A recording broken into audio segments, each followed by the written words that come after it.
I have been practicing this habit for a little over a year. This is not something that's new. You are tapping into programming that's already in your mind and body and now directing it back at yourself. You got to try this for 5 days. It's extraordinary. What's interesting is that we all talk about the importance of setting our day up because it's how it ends up. We talk about gratitude and meditation, and we know the extraordinary benefits of it. But I don't think anybody has truly amplified the fact that there is this dirty habit that we all have every single morning that is a part of your morning routine, unless you have weeded this out. And it is a habit of either ignoring yourself or beating the heck out of yourself every single morning in the mirror. I mean, 91% of women don't like how they look. 50% of us can't even look at ourselves in the mirror. So you're basically just going to look at yourself in the mirror and you're going to ask yourself, what does that human being need from me today? How can I show up for him or her or they? How do I do that today? Kindness? Do I need to be more courageous or bold? You kind of set this intention for yourself. And then you're simply going to raise your hand and you're going to high five yourself. Now, a couple things I want you to expect. Number one, it will feel weird, period. It feels weird for everybody, because it is the opposite of what you're doing right now. And so your brain is going to reject it as odd. Number two, you're either going to have one of two reactions. That's it. There's no middle ground. You will either have a very profound positive experience where you're going to laugh, probably because it kind of feels good and it's kind of silly, or you're going to burst into tears in a positive way, because it's a release that you have finally woken up and started supporting yourself. You just got it. And that's where the tears come from. But more likely, you will feel resistance. Every single morning, we bring with us our entire past. Whatever's been done to you, whether it's trauma or discrimination or abuse or neglect or abandonment, it is standing between you and the mirror. It's the dust. And you see that dust and you say, that means that I am not worthy. I am not lovable. So you see a human being that's distorted and you say to yourself, because of what's happened, I don't deserve a high five. And so I'm here to say you got to try this for 5 days, because it's going to feel weird. You're going to resist it. And what's going to happen is you'll notice as you raise your hand, and this is where the science gets amazing. As you raise your hand, you will go from thinking this is weird or thinking this is stupid to silence. And this is explained by science. There is a field of study called neurobics. Neurobics is a word that I did not invent. It is aerobic or physical movement with new neural pathway development. And research has shown that when you use neurobics, it is the fastest way to form new neural pathways.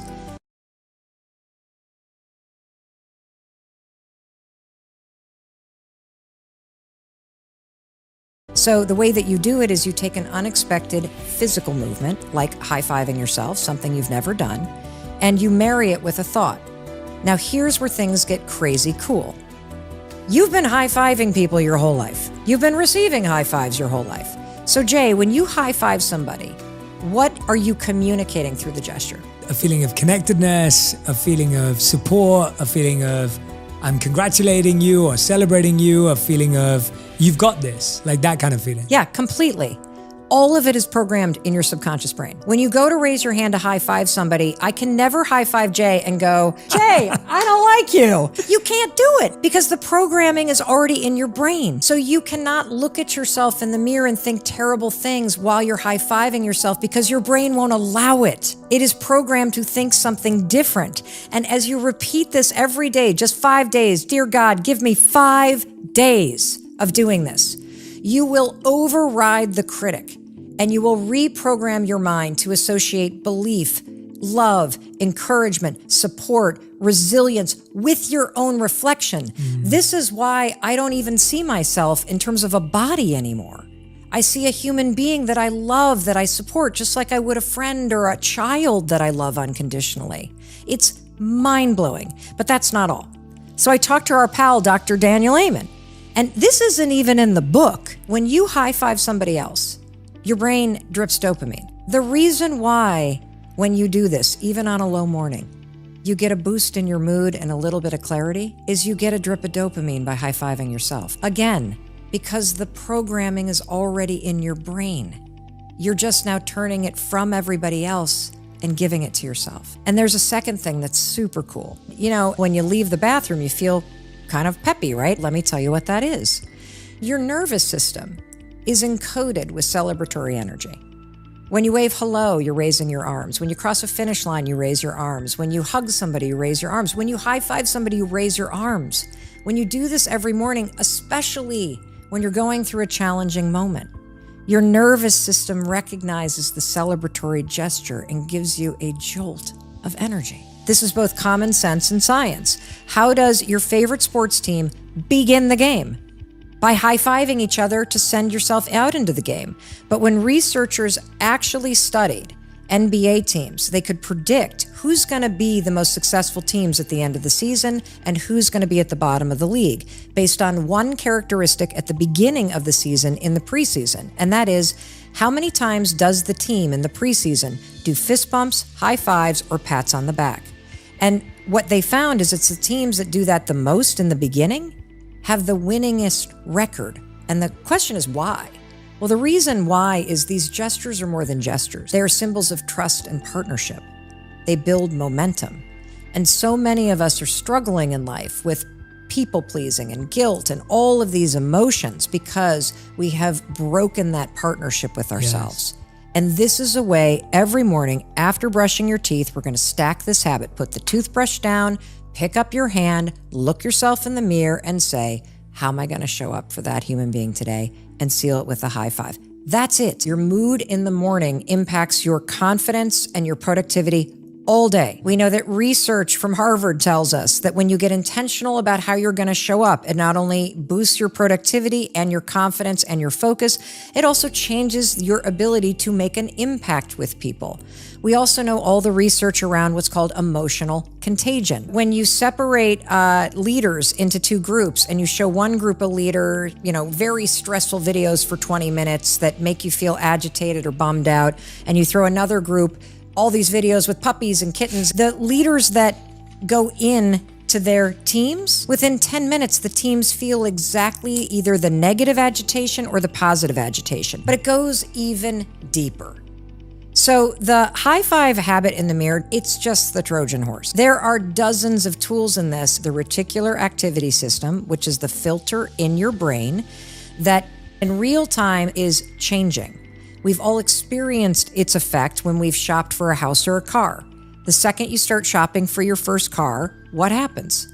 You start seeing those cars that you're looking for everywhere. Everywhere. That's your RAS. You have a bouncer in your brain that has a massive job. And the job of your bouncer in your brain is to decide what gets into the prefrontal cortex, what passes through. There's only 4 things that actually get through automatically. Your name. We've all experienced it. Oh, did they say Jay? The second thing is any immediate threat. So like if you hear a loud noise, you'll kind of like duck. But there are loud noises all day that don't make you do that because the bouncer in your brain is blocking it out. The third one, and this can be tricky for relationships, this is any sign that you think your partner might be interested in with you or somebody else. This is that jealousy. Hey. And then the fourth one, and this is where the treasure is. This is everything. Your brain filters the world based on what you tell it is important to you. So when you're shopping for a new car, you suddenly say to your RAS, this is important to me, and it lets in imagery of the car. This works in positive and negative ways. Trauma is an example of how your filter gets trained by a very negative event. It becomes very important because your nervous system responded to it, so your brain records as much as it can to try to protect you. A positive way is by writing out of your goals. They having visual and environmental triggers that keep these things front of mind. These are ways to train your brain for a positive effect. So one of the things that happens when you start to high five yourself and why it goes so much deeper even than the boost and the partnership is that what happens is you're now tapping into an entire field of research called behavioral activation therapy. If you don't know it, there's a very simple way to talk about it. It's called act like the person you want to become. And the reason why this is so important is we know thinking alone won't get you to change. You actually have to take the actions that change everything. And one of the reasons why high-fiving yourself is such a powerful action is the bouncer in your brain, the RAS, it's paying attention. when it suddenly sees you stop the beatdown and it sees you act differently,